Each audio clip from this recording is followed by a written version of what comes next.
Viewers, हम तैयारी कर रहे हैं कक्षा 10वीं गणित विषय की और गणित के सारे महत्वपूर्ण प्रश्न हम तैयार कर रहे हैं। यदि आपने नहीं देखा हो तो चैनल पर देख लीजिए। गणित के सारे इंपॉर्टेंट क्वेश्चन के वीडियो हैं। सारे प्रश्न आप एक एक करके हल कर सकते हो और बहुत ही आसान तरीके से आप पूरी गणित सीख सकते हो। तो यहाँ जो महत्वपूर्ण प्रश्न आज हम करेंगे वह है HCF 306 657 बराबर 9 दिया है। मतलब ये दो संख्याएं हैं जिनका HCF 9 दिया है।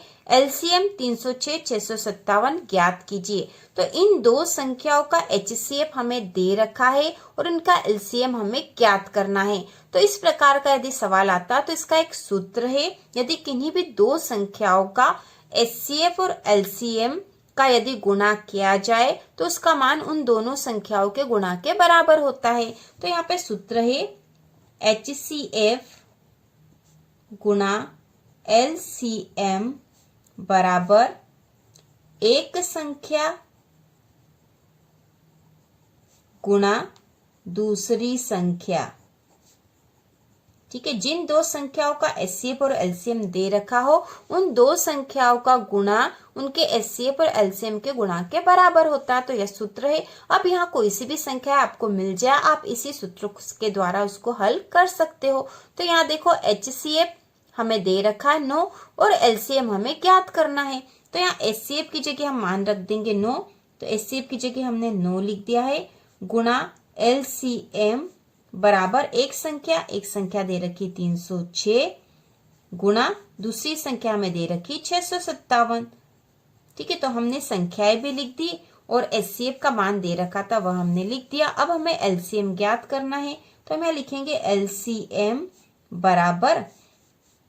बराबर किस तरफ है 306 गुणा 657 बटा, क्योंकि यहाँ 9 गुणा में था तो इसको हम बराबर के इस तरफ ले आएंगे तो ये हो जाएगा बटे में 9 आ जाएगा यहाँ पर। और LCM इस प्रकार से हम ज्ञात कर लेंगे। तो इसको हल कर लेते हैं। इसको हल करने के लिए हम इसको 9 से भाग लगा देते हैं।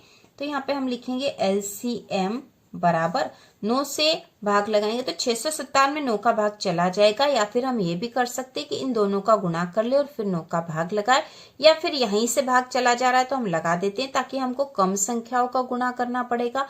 तो 9 एकम 9, 9 सती 63, 64 65 2 बचेंगे, ऊपर से उतरा 7, 27 हो गए हैं तो 9 तिया 27 हो जाएंगे। तो यहाँ हो जाएगा 306 गुणा, अब यहाँ बचा 73, तो 306 में 73 का गुणा कर देंगे तो हमारा LCM आ जाएगा। LCM बराबर 306 में 73 का गुणा हम यही रफ में कर लेते हैं। 306 और 73 का आप गुणा कर देंगे तो यहाँ पे 306 गुणा 73, 3 छंग 18 के 8, असिल का 1, 3 0 0 यहाँ पे 1 आ जाएगा, 3 तिया 9, फिर यहाँ गुणा 7 का गुणा करेंगे तो 7 छंग 42 की 2, असिल का 4, 7 का 0 में गुणा करा तो 0 और ये 4 हो जाएगा तो यहाँ 4 7 या 21, 8 3 नोट 4 13 की 3, असिल का 1, यहाँ पे 2 और ये 2, 22,338 इसका आंसर आएगा। तो हम यहाँ लिख देंगे LCM बराबर 22,338। ठीक है,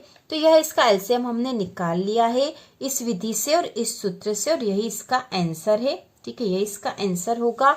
और इस सूत्र से हल करेंगे यदि किन्हीं भी दो संख्याओं का HCF या LCM दे रखा और वो दोनों संख्याएं दे रखी हो तो इस सूत्र के द्वारा हम उसको हल कर सकते हैं।